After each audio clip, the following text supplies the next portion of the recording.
Clearly there have been many great Scots throughout history.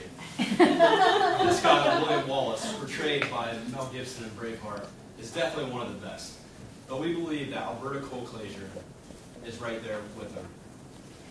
Today we are here to nominate Alberta, better referred to as Bert, Colclasure, for the Great Scot Award.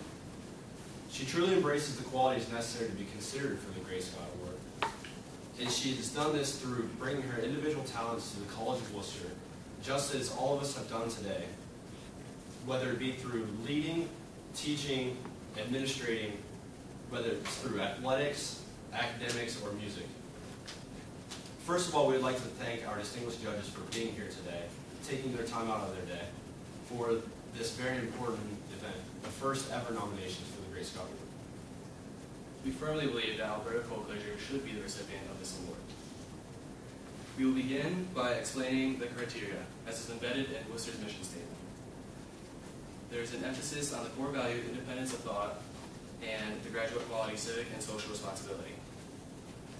Alberta Colclasure not only meets these criteria, but exceeds them. What are the criteria for the Great Scot Award? Well, there are many. However, we will only discuss the two. First, we will talk about independence of thought. The College of Worcester's main motto is independent minds working together.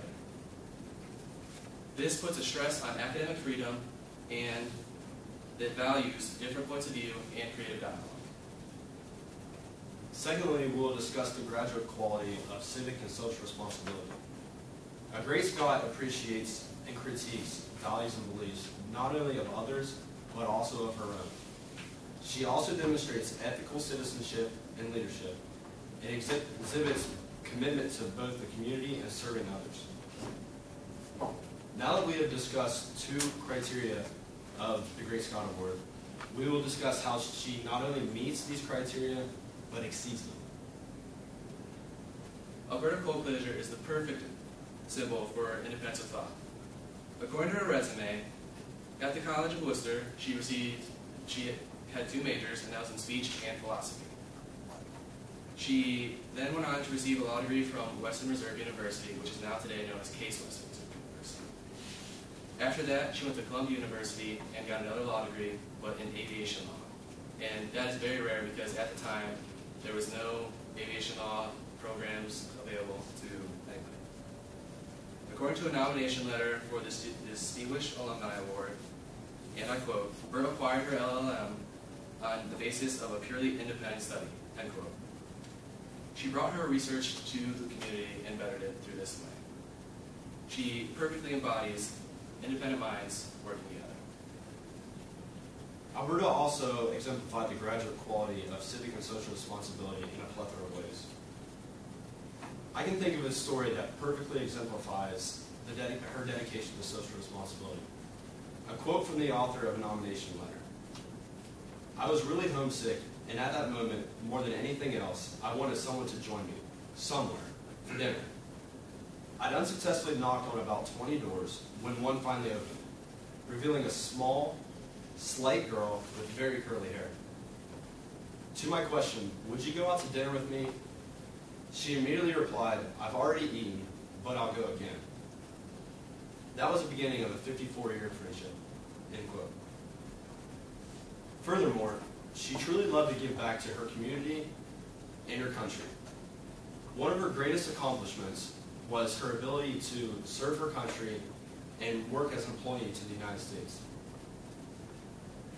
According to a nomination letter, while Bert was in Mexico City for a conference for the United States, her father told her that she was the only female among 200 males. And in a typical Bert manner, she replied, and I quote the nomination letter referring to her, "She was a lawyer, and so were they. They represented their countries, she represented the United States. It made no difference to her." In addition to giving back to her country, she loved to give back to her alma mater, and she did this through many ways. After retiring from the U.S. government, she returned to Worcester and held many positions at the college. She held the position of executive assistant to J. Garber Druschel, then president of the college. She also held secretary of the college as a whole and was secretary of board of trustees for the college. As you can see, Alberta Colclager is a perfect match for the Great Scott Award.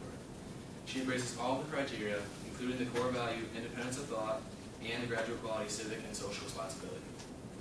2 degrees, 1 pilot's license, and the Great Scott Award. One could say that Mel Gibson has a lot of competition.